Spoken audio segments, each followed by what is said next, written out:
হ্যাঁ, গোল্ড আর silver price পুরো broom হয়ে গেছে।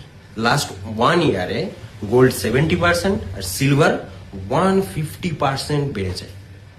যারা আমরা ইকুইটিতে রয়েছি তারা হচ্ছে কিন্তু এই র্যালি অনেক ক্ষেত্রেই অনেকটাই মিস করে গেছে। কেউ কেউ অল্প অল্প ইটিএফ কিনেছে, সেটা অন্য কথা, কিন্তু অনেকেই কিন্তু এটা মিস করে গেছে। আমারও এটা দুটো খুবই ফেভারিট একটা মেটাল, আমিও কিন্তু কিছু অংশে এটা মিস করে গেছি। অল্প কিছু কেনা ছিল বা সেই হিসাবে মিস করে গেছি। তো এখন এত বেড়ে যাওয়ার পর কি অবস্থা হতে পারে এবং পরবর্তীকালে কি কেন এটা হয়ে গেল, সেটা এখন একটু বাংলা ভাষায় জেনে নেওয়া যাক। যদি এখনো ফলো করেননি তাহলে অবশ্যই এটা ফলো করে দিয়ে রাখবেন পরবর্তী ভিডিও তাড়াতাড়ি পাওয়ার জন্য। তো গোল্ডের প্রাইস জেনারেলি আমরা দেখেছি যে ইনফ্লেশনটাকে বিট করার জন্য আমরা গোল্ডে ইনভেস্ট করে থাকি, কিন্তু লাস্ট 1 ইয়ারে এটা ইনভেস্টমেন্ট এত বেশি হয়েছে যেখানে ইকুইটির তুলনায় কিন্তু অনেক বেশি রিটার্ন কিন্তু দিয়ে গেছে।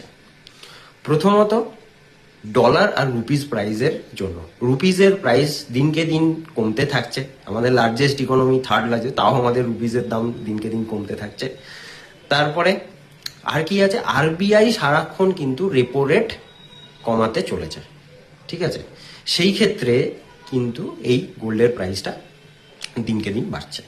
অন্যদিকে সিলভার যেটা আউট পারফর্ম করেছে, কেন এত বেড়েছে, এর আগে আমরা কোনোদিনও দেখেছি অল্প স্বল্প, বাট এত রিটার্ন কিন্তু সিলভারে আমরা কখনোই দেখিনি। তো প্রথমত সিলভারের ক্ষেত্রে আমি একটা স্টোরি বলি, যেখানে স্যামসাং আর বিএমডাব্লিউর একটা কোলাবোরেশন হয়েছিল, যেখানে ওরা একটা ইভির ব্যাটারি বানাতে যাচ্ছে, যেখানে সলিড স্টেট ব্যাটারি, যেটা এই লিথিয়াম আয়নন ব্যাটারির মতো নয়। এখানে এই ব্যাটারিটা একটা অন্য লেভেলের। কিরকম না, এটা 9-10 মিনিটে চার্জ হয়ে যাবে এবং 10-12 কিলোমিটার ওই চার্জিংয়ে এটা মাইলেজ দেবে।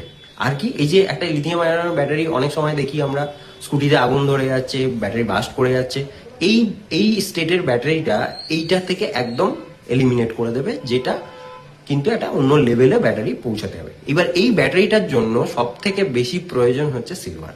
একটা ইউনিটেতে 1 কিলো করে সিলভার লাগবে। এবার যদি এই স্যামসাং এই মার্কেটটা পুরোপুরি ধরে নেয়, তাহলে 20%ও যদি মার্কেট শেয়ার হয়, তাহলেও সিলভারের কিন্তু ঘাটতি একেবারে হয়ে যাবে, মানে সিলভার আর পাওয়া যাবে না, মার্কেটে সব সিলভার কিন্তু উঠে যাবে। এইবার এছাড়াও শুধু এতে নয়, এছাড়াও আছে ইভিতে লাগছে, সোলারে লাগছে, টেলিকমে লাগছে, মেডিকেল ইকুইপমেন্টসে লাগছে, হ্যাঁ, সেমিকন্ডাক্টরে লাগছে। এতগুলোতে সিলভারের কিন্তু ইউজেস বেড়ে যাচ্ছে দিনকে দিন। তাহলে ডিমান্ড একদম টপে চলে যাচ্ছে, সাপ্লাই কিন্তু নেই বললেই চলে। এরই মধ্যে চায়না বলেছে যে আমরা সিলভার এক্সপোর্ট ব্যান করে দেবো, এবং যত ছোটখাটো সিলভার এক্সপোর্টাররা রয়েছে তাদেরকে তো চোখে চোখে রাখছেই, তাছাড়াও সিলভার ওরা এক্সপোর্ট ব্যান করে দিচ্ছে। এদিকে সিলভার কিন্তু সেকেন্ড লার্জেস্ট সিলভার প্রডিউসার, তাহলে ওখানেও একটা সিলভারের ঘাটতি দেখা যাচ্ছে। থার্ড আরেকটা যেটা আছে সেটা হচ্ছে ইটিএফ। এখন সিলভারের ইটিএফ আছে, ইনভেস্টমেন্ট পারপাসেও সিলভার ব্যবহার করা হচ্ছে, সেইখানেও কিন্তু সিলভারের ঘাটতি এই কারণে দেখা দিচ্ছে। এছাড়াও একটা বড় সংস্থা যারা কিনা সিলভার শর্ট করে রেখেছিল, সেটা এখন ওরা এই প্রাইসের শর্ট স্কুইজের জন্য প্রাইস বাড়লেও ওরা কিন্তু একটা জায়গায় গিয়ে শর্ট কভারিং করেছে। এই কারণের জন্য সিলভার প্রাইসটা একদম পুরোপুরিভাবে বাড়ছে, যেখানে কোনো রকম কারেকশন নেই। তাহলে কি হবে এবার? তাহলে মোটামুটি ডিমান্ডের জন্যই সিলভার কুইজ হচ্ছে এবং প্রাইস বাড়ছে।